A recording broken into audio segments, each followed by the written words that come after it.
The GTX and Barracuda, along with the Dodge Charger RT and Challenger RT, were some of the most exciting muscle cars of their time. But by the early 1970s, sales of high-performance cars were starting to decline as the market shifted toward more practical and fuel-efficient vehicles. The real turning point for the Chrysler 446 pack came in 1972. That year brought a major change in how automakers measured engine power. Before 1972, companies used something called gross horsepower, which was measured in ideal laboratory conditions with no accessories attached to the engine. But starting in 1972, the industry switched to net horsepower, which measured the engine exactly as it was installed in the car, with accessories and factory exhaust systems. Because of this change, many engines suddenly appeared to lose power overnight, even though the engines themselves hadn't changed very much. Under this new system, the 446 pack was rated at 330 horsepower, compared to its earlier rating of 390 gross horsepower. But the bigger issue wasn't just the rating system. 1972 was also the last year Chrysler offered the 446 pack in any production vehicle. The engine used a triple carburetor setup, which delivered incredible performance, but it was also complex and difficult to tune to meet new emissions regulations. At the same time, the cost of meeting these regulations was rising, while sales of high-performance options were falling. From a business perspective, continuing to produce the six-pack simply didn't make sense anymore.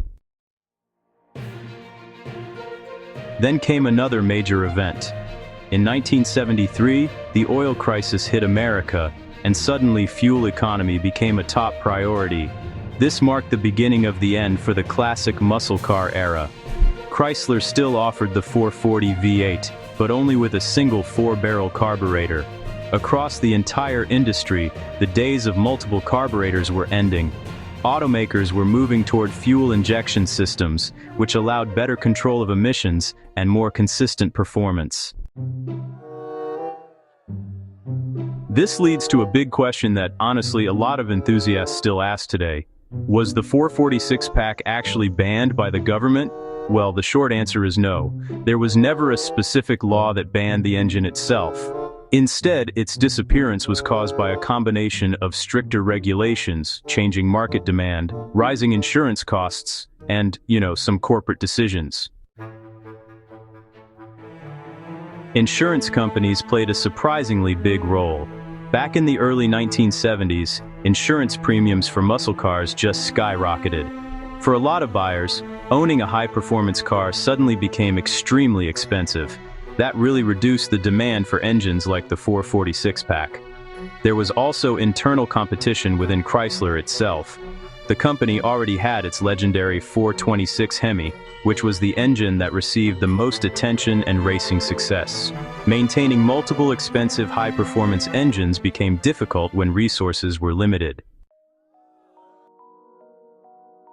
But despite all these challenges, the 446 pack proved to be a powerful machine on the drag strip. In the late 1960s and early 1970s, it competed against engines like the Ford 429 Cobra Jet and GM's big block V8s. Cars like the Dodge Super Bee and Plymouth Roadrunner could run the quarter mile in about 13.5 seconds, reaching speeds over 100 miles per hour. One Plymouth GTX with the 446 pack even recorded 13.54 seconds at over 105 miles per hour, beating some of its biggest rivals. Despite its impressive performance, the reality of the automotive industry was changing fast. Stricter emissions laws made engines with multiple carburetors increasingly difficult to certify.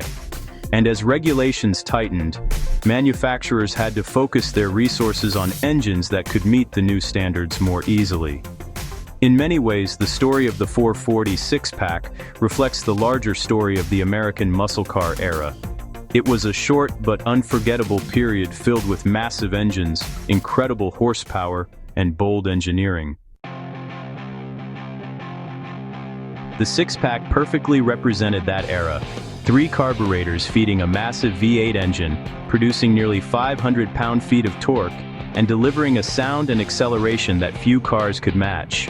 For drivers who experienced it, the moment when the secondary carburetors opened created a surge of power unlike anything else on the road. Today, surviving six-pack cars have become extremely valuable collector vehicles.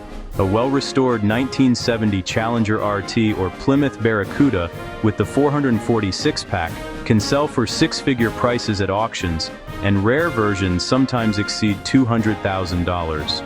Their value reflects not just rarity, but also the legendary status they hold in automotive history. Interestingly, modern muscle cars now produce far more power than those classic engines ever did. Today's high-performance Dodge models, like the Hellcat and Demon, produce 700 horsepower or more while still meeting strict emissions and safety standards. But even with all that modern technology, many enthusiasts still admire the raw mechanical character of the original six-pack engine.